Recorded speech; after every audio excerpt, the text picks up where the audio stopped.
চোর স্ট্যাম্প, এই স্ট্যাম্প একদম মানে জনগণ তাকে সত্যিকারের যে স্ট্যাম্প তাকে দেওয়ার সেটাই দিয়েছে। বাংলার মানুষ তাকে সম্পূর্ণরূপে প্রত্যাখ্যান করেছে এবং তৃণমূল দলটা ভেঙে যাওয়ার একদম খাদের কিনারায় চলে এসেছে। তৃণমূল দলটা ভবিষ্যতে আর থাকবে না।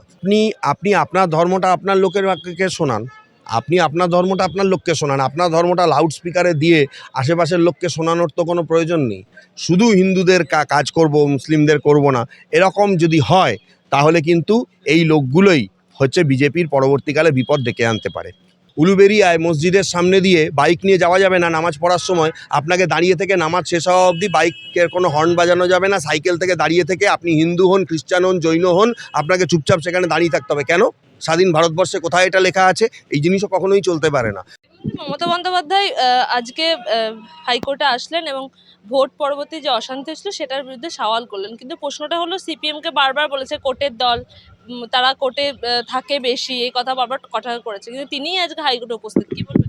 না, সব থেকে আরও একটা বিষয় হচ্ছে যে আজকে তার কোনো কষ্ট নেই। তার কারণ হচ্ছে যে আজকে দেখা গেল যে সিপিএমের যারা আইনজীবী তাদের পাশে দাঁড়িয়েই তিনি সওয়াল করলেন।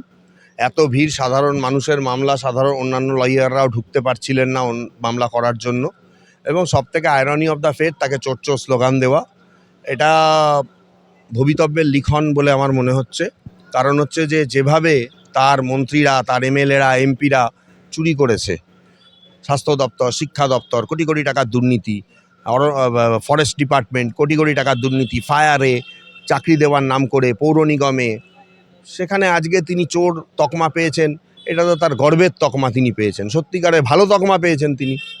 নতুন করে বলার কিছু নেই, পরিষ্কার এটাই বোঝা যাচ্ছে যে বাংলার মানুষ তাকে সম্পূর্ণরূপে প্রত্যাখ্যান করেছে এবং তৃণমূল দলটা ভেঙে যাওয়ার একদম খাদের কিনারায় চলে এসেছে। তৃণমূল দলটা ভবিষ্যতে আর থাকবে না।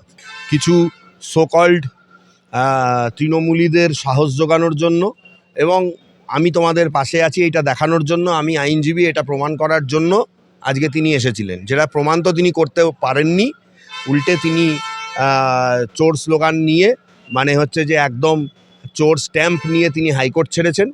আর সবথেকে বড় ব্যাপার হচ্ছে যে এখনও পর্যন্ত কেন্দ্রীয় বাহিনী রয়েছে। বিভিন্ন জায়গায় পোস্টপোল ভায়োলেন্স অন্যান্য বারের থেকে অনেক কম, যেটুকুও হয়েছে কাম্য নয়। আমি বলবো যে বিজেপির নেতারাও বলেছেন, আমার বলার ধৃষ্টতা নেই, তবু আমি বলবো যে রাজনৈতিক প্রতিহিংসা বন্ধ করুন এবং যা হয়ে গেছে সেটা হয়ে গেছে। ভোটের ফলাফল চলে এসেছে, নতুন সরকার আশা করি সবার ভালো কাজ করবে এবং বিজেপির নেতারাও সেটা বলছেন, মুখ্যমন্ত্রীও বলেছেন, অন্যান্য নেতারাও বলছেন, শ্রমিক ভট্টাচার্য বলেছেন, রাজ্য সভাপতি। সুতরাং আমি মনে করি যে এইটা তার লোক দেখানো ছাড়া আর কিছুই নয়। তিনি মনে করেছেন, এসেছেন, তিনি আসতেই পারেন তার দলের হয়ে।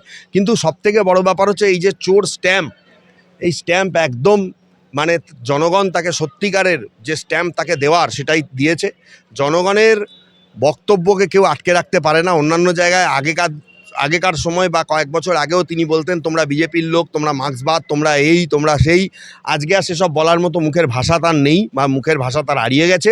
এবং জনগণ, তার সরকার যেটা করেছে, সাধারণ মানুষের টাকা পয়সা নিয়ে মানে ধাপ্পাবাজি করেছে, ধান্দাবাজি করেছে, টাকা পয়সা নিয়ে খেয়ে নষ্ট করে দিয়েছে। সুতরাং যে চুরি করেছে আজকে তাকে চোর স্লোগান শুনতে হয়েছে। এটার মধ্যে আমি কোনো অবাস্তবতা কিছু দেখছি না। মুখ্যমন্ত্রীর পদক্ষেপ নেওয়া উচিত, এরকমভাবে কখনোই কথা বলা উচিত নয়। কারণ বিধায়ক আপনি যখন, আপনি আপনার এলাকার বিধায়ক, সে আপনাকে কে ভোট দিয়েছে কে না দিয়েছে সেটা আপনার ব্যক্তিগত বিষয় হওয়া উচিত। এখন আপনি সকলের বিধায়ক, আমি বলবো যে মানুষের পাশে থাকা উচিত। এবং বিধায়ক হিসাবে আপনি কিন্তু ঈশ্বরের নামে শপথ গ্রহণ করেছেন এবং সেই শপথ গ্রহণ করার সময় আপনি কিন্তু একদম পরিষ্কার বলেছেন যে আমি ভারতীয় নাগরিক হিসাবে আমি কোনো পক্ষপাতদুষ্টতা করব না। আপনি সবার সামনে বলেছেন এবং হচ্ছে যে আপনি বিধানসভায় দাঁড়িয়ে শপথ গ্রহণ করেছেন। আপনি যেই হন না কেন, আপনার সবার প্রতি লয়াল থাকা উচিত। শুধু হিন্দুদের কাজ করব, মুসলিমদের করব না, এরকম যদি হয় তাহলে কিন্তু এই লোকগুলোই হচ্ছে বিজেপির পরবর্তীকালে বিপদ ডেকে আনতে পারে।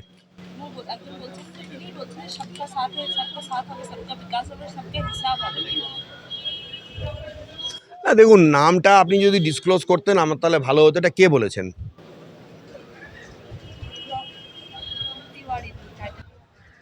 আচ্ছা, তরুণজ্যোতি তিওয়ারি। না,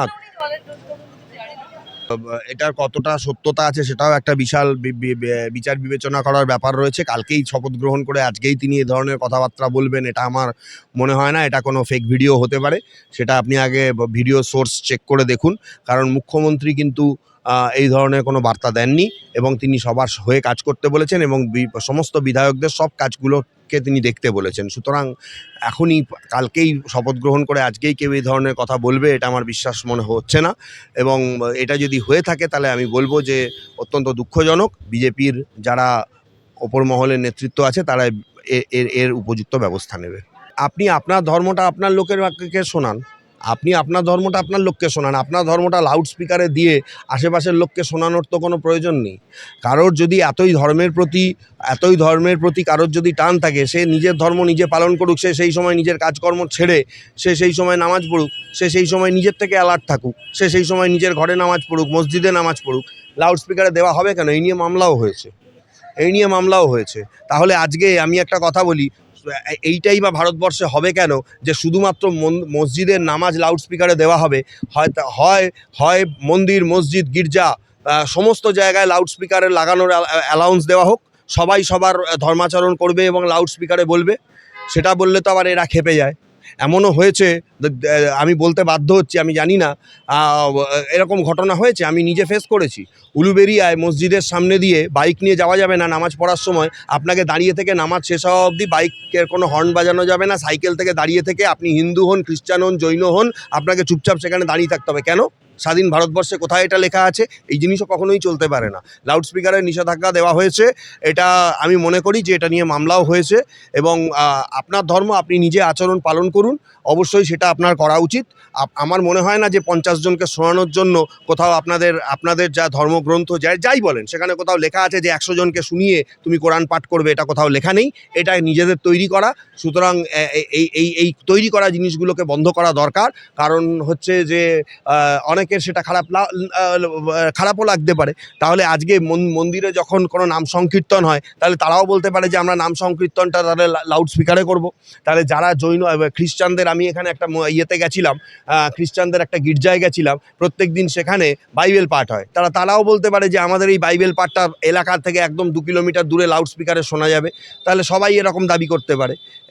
একটা সম্প্রদায়ের জন্য শুধু লাউড স্পিকার, আর অন্যদের জন্য প্রথম থেকে নিয়ম হয়ে আছে বলে কেউ এসে চিৎকার চেঁচামেচি করলো। নিয়ম পরিবর্তনের দরকার আছে। এই সরকার এসে তো 3 তালাকের নিয়মও পরিবর্তন করেছে। মুসলিম মহিলারা তাদেরকে স্বাগত জানিয়েছেন। আপনি যেই ধর্মেরই হন না কেন, আপনি সেটাও অস্বীকার করতে পারেন না। সুতরাং কিছু পরিবর্তন আসা দরকার, সেগুলো ভবিষ্যতে আসবে। আমরা দেশ দেখবে, রাজ্যও দেখবে।